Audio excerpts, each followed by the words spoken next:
Pourquoi tant de chrétiens ne vivent jamais leur destinée? Cette erreur qui les en éloigne. Dieu a un plan précis pour ta vie. Si tu respires aujourd'hui, ce n'est pas un hasard. Dieu ne t'a pas créé pour simplement exister. Il t'a créé pour accomplir une mission précise sur la terre. Avant même ta naissance, il avait déjà écrit ton histoire. Jérémie 1,5. Avant que je t'eusse formé dans le ventre de ta mère, je te connaissais. Et avant que tu fusses sorti de son sein, je t'avais consacré. Je t'avais établi prophète des nations. Ce verset ne concerne pas uniquement Jérémie. Il révèle une vérité universelle. Dieu connaît ton nom, ton but, ta mission. Il y a quelque chose que toi seul peux accomplir dans ce monde. Mais pourtant, si tu regardes autour de toi, tu verras que beaucoup de croyants vivent et meurent sans jamais entrer dans ce que Dieu avait prévu pour eux. Ils aiment Dieu, ils prient, ils vont à l'église, mais ils vivent loin de leur destinée. Pourquoi? Parce que la destinée ne dépend pas seulement de ce que Dieu veut faire. Elle dépend aussi de tes choix, de ton obéissance, de ta maturité et de ta capacité à collaborer avec sa volonté. Aujourd'hui, on va voir ensemble les 7 erreurs majeures qui empêchent les enfants de Dieu de marcher dans leur destinée.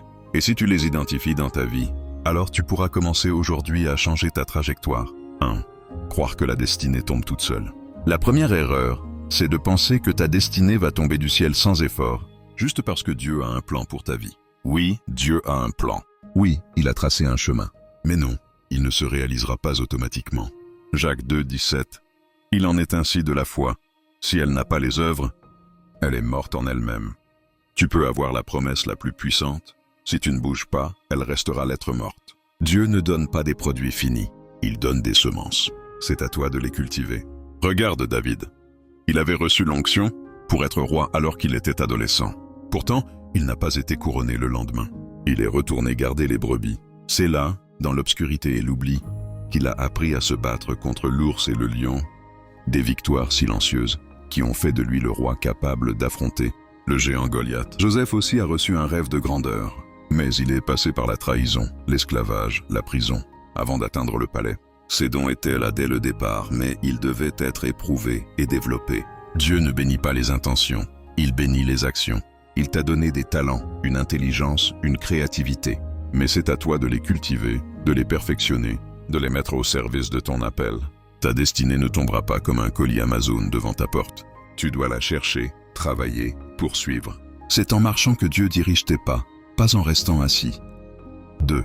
Refuser la saison de formation. La deuxième erreur, c'est de refuser le processus. On veut tous la couronne, mais sans passer par la croix. On veut l'élévation, mais sans le désert. Pourtant, la Bible est claire. Avant l'accomplissement vient toujours la formation. Moïse devait libérer Israël, mais avant de parler devant Pharaon, il a passé 40 ans dans le désert à garder un troupeau.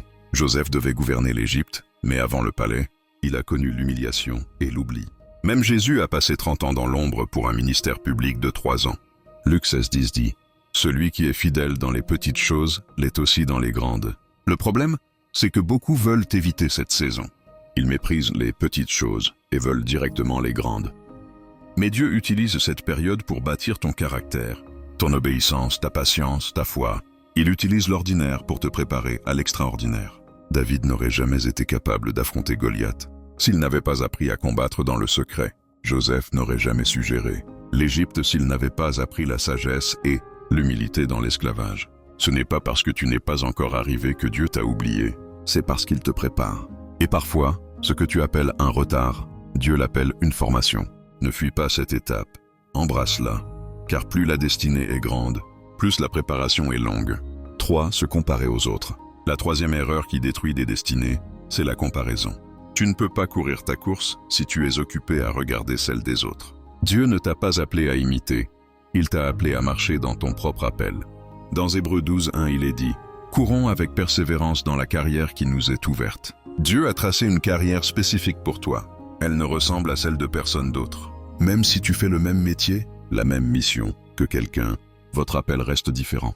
Regarde Moïse et Josué, même mission, conduire Israël, mais manière différente. Regarde Jean-Baptiste et Jésus, même époque, même message de repentance, mais rôles différents. Quand tu passes ton temps à te comparer, tu perds de vue ce que Dieu veut faire avec toi. Tu commences à mépriser ce que tu as, à douter de ton appel, à vouloir ce qui n'est pas à toi. Et pendant que tu regardes ailleurs, tu arrêtes d'avancer.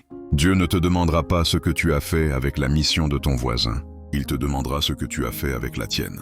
Ne regarde pas la vitesse des autres. Certains commencent plus tôt, d'autres plus tard. Ce qui compte, ce n'est pas quand tu commences, mais si tu finis ta course. Sois fidèle à ton chemin, sois fidèle à ton rythme, et Dieu fera éclore ta destinée au bon moment. 4. Garder les mauvaises relations. La 4e erreur, c'est de s'attacher à des relations qui ne viennent pas de Dieu. Certaines personnes ne sont pas mauvaises, mais elles ne sont pas destinées à t'accompagner là où Dieu veut t'emmener. Et tant que tu les gardes, tu restes bloqué.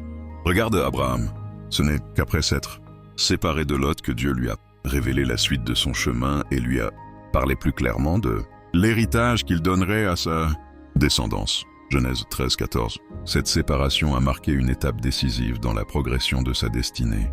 1 Corinthiens 15, 33 dit « Les mauvaises compagnies corrompent les bonnes mœurs. Il y a des relations qui sont des accélérateurs et d'autres qui sont des freins. Certains amis t'éloignent de Dieu, certains liens t'empêchent d'obéir, certaines fréquentations te font douter de ce que Dieu t'a dit. Dieu ne t'enverra jamais vers ton futur si tu refuses de lâcher ton passé. Parfois, ce n'est pas Satan qui te bloque. C'est une personne que tu refuses de quitter. Tu dois avoir le courage de couper les relations qui t'empêchent d'avancer. Pas dans la haine, mais dans l'obéissance. Parce que certaines portes ne s'ouvriront que quand certaines personnes partiront. 5. Négliger l'intimité avec Dieu.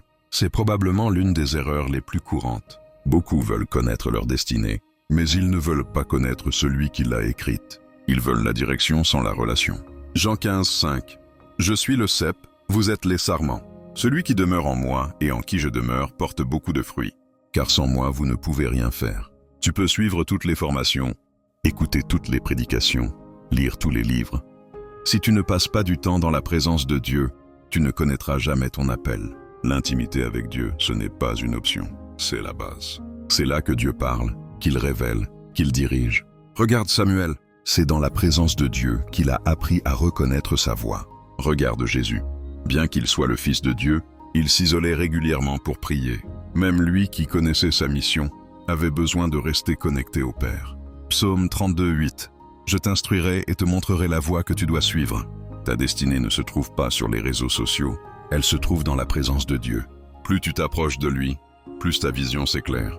Et plus elle s'éclaire, plus tu marches avec assurance. L'intimité n'est pas une perte de temps, c'est un gain de direction. 6. Laissez la peur diriger tes choix. Beaucoup de destinées n'ont jamais vu le jour non pas parce que Dieu ne voulait pas, mais parce que la peur a paralysé ceux qui devaient les porter. La peur de l'échec, la peur du regard des autres, la peur de manquer, la peur d'être rejeté. Moïse a voulu refuser l'appel parce qu'il se sentait incapable. Gédéon doutait parce qu'il se voyait trop petit. Jérémie disait qu'il était trop jeune. Mais à chacun d'eux, Dieu a répondu la même chose. Je serai avec toi. 2 Timothée 1, 7. Car ce n'est pas un esprit de timidité que Dieu nous a donné, mais un esprit de force, d'amour et de sagesse. Josué 1, 9. Ne t'ai-je pas donné cet ordre? Fortifie-toi et prends courage. Ne t'effraie point et ne t'épouvante point, car l'Éternel, ton Dieu, y est avec toi dans tout ce que tu entreprendras. Si Dieu t'a appelé, c'est qu'il t'a équipé. Tu n'as pas besoin d'avoir confiance en toi. Tu dois avoir confiance en celui qui t'envoie. La foi, ce n'est pas ne pas avoir peur. C'est avancer malgré la peur. C'est dire, je ne vois pas tout, mais je sais que Dieu est fidèle. Ne laisse pas la peur décider de ta vie, parce que derrière chaque pas de foi, il y a une nouvelle dimension de ta destinée. 7. Vouloir tout contrôler. Enfin, la dernière erreur qui éloigne tant de gens de leur destinée, c'est de vouloir tout maîtriser. On veut tout comprendre avant d'obéir. On veut les 10 prochaines étapes avant de faire la première. Mais Dieu ne fonctionne pas comme ça. Il ne te donne pas la carte entière, il te donne la prochaine direction. Proverbe 3, 5, 6. Confie-toi en l'Éternel de tout ton cœur, et ne t'appuie pas sur ta sagesse. Reconnais-le dans toutes tes voies, et il aplanira tes sentiers. Abraham est parti sans savoir où il allait. Hébreux 11, 8. Noé a construit l'arche sans savoir comment Dieu allait inonder la terre. Pierre a marché sur l'eau sans savoir comment cela était possible. La foi ne te donne pas les explications, elle te donne la direction. Plus tu cherches à tout contrôler, plus tu ralentis le processus de Dieu. Parce que la foi, c'est faire confiance même quand tu ne vois pas.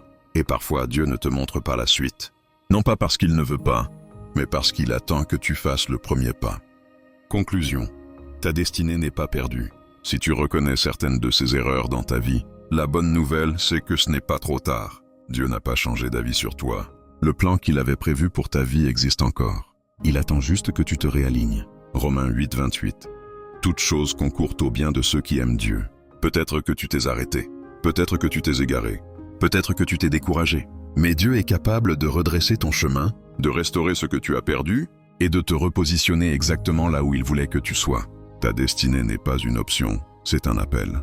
Et tant que tu respires, il est encore temps d'y répondre. Alors aujourd'hui, prends une décision. Renonce à l'inaction. Accepte la formation. Arrête de te comparer. Coupe les liens qui te freinent. Reviens dans sa présence. Affronte tes peurs et laisse Dieu être ton guide. Si tu veux marcher dans ta destinée, écris en commentaire. Je choisis de marcher dans mon appel.